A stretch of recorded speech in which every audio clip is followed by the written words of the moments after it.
Yeah, hi, I'm Keaton, aka The Usual Suspect. This is the section of the DVD where we're going to be getting some studio hints and tips from a top drum and bass artist. Here we have the legendary Mr. Dom Roland. What's happening, Dom? You alright? Mate.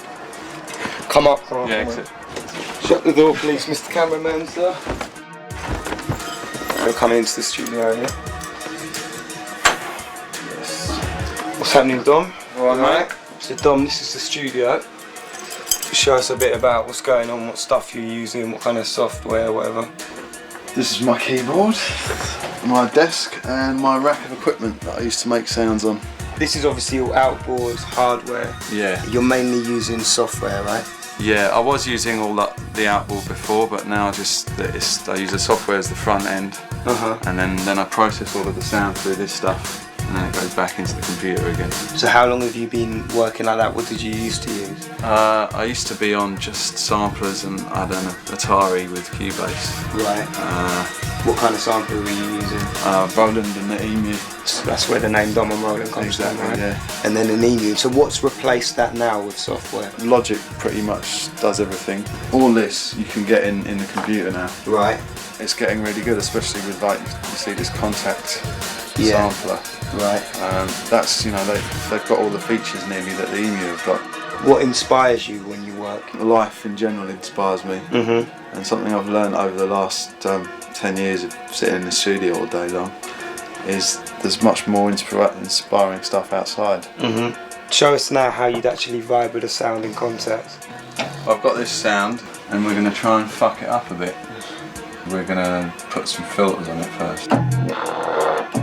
So what's that? That's actually cutting the frequencies of the original sound, yeah? That's the filter's cutting them, and the envelope tells the filter where to cut them. So sometimes you just vibe like this with no beats playing, you just might find a sound and play a riff in it. Find the sound, Right. Just move it about. No, I've always got a break playing and that's I'll vibe on top of that. I spend a long time just playing around with things until I get it. So that's what it is, why you're getting such a cool sound, because you're just vibing with all different ideas, trying loads of different things. Exactly, then you can take it on to the next level, you can start doing stuff outside the computer. And you can start, trying to distort. Some analog distortion.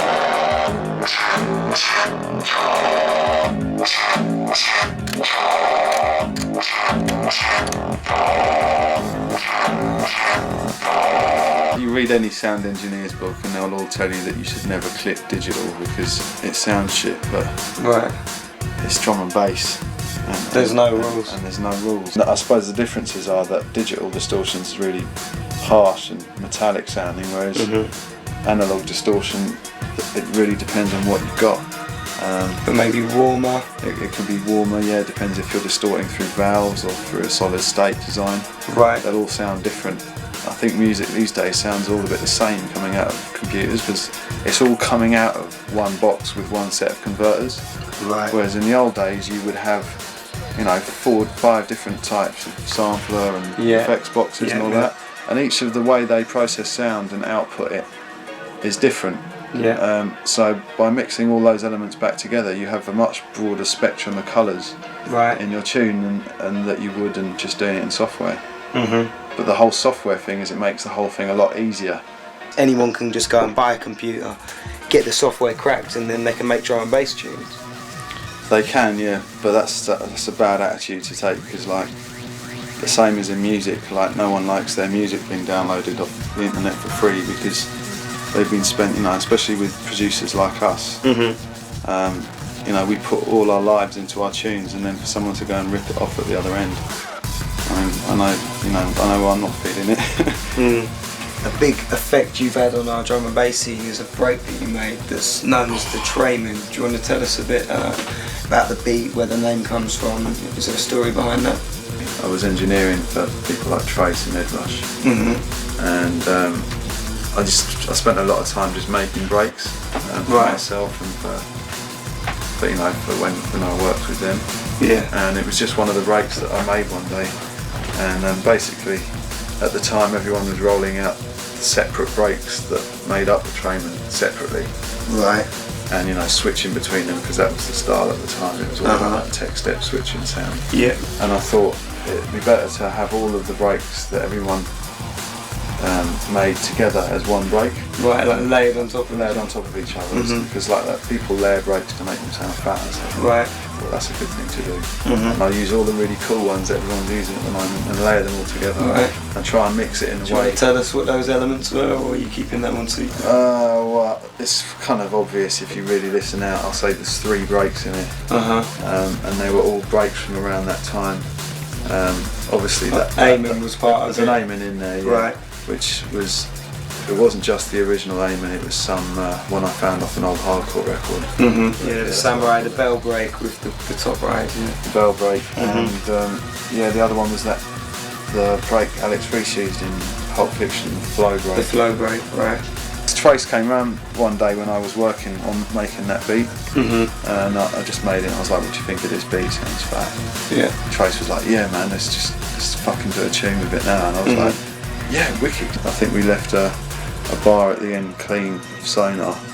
It was just the beat and the bass playing, and then the bass cut out. Right. And then you just had like 2 bars of the beat rolling on its own. Someone could just take that and just loop that up, and then use it in their tune. That, yeah. I think Ray Keith was the first person to take it and put it in his tune. Right. I suppose after he'd done it, everyone thought, well, yeah, I'm going to take that too. Yeah, I can honestly say I don't think there's a producer in the scene that hasn't done a tune with that break as maybe a layer of one of their beats at least, do you know what I mean? Right. Any tips for up and coming producers out there? Know your software well. Don't just sit there and choose any old preset sound and use that, because that's just whack. You've got to fuck with something to make it yours. You can get any set of speakers flat or sounding better by careful putting blankets around the room. You should find out a bit about room testing or something, and see if you can put blankets or sofas or whatever in the right places to block out certain frequencies, so that your speakers end up sounding better. Which is something that I never ever do, and it's something that I would like to do but I've never done, but it's very important. So that's a tip from Dom Roland that Dom doesn't do and Keaton doesn't do, but he's recommending you guys. But that's what I'm going to do, and that's the future tip.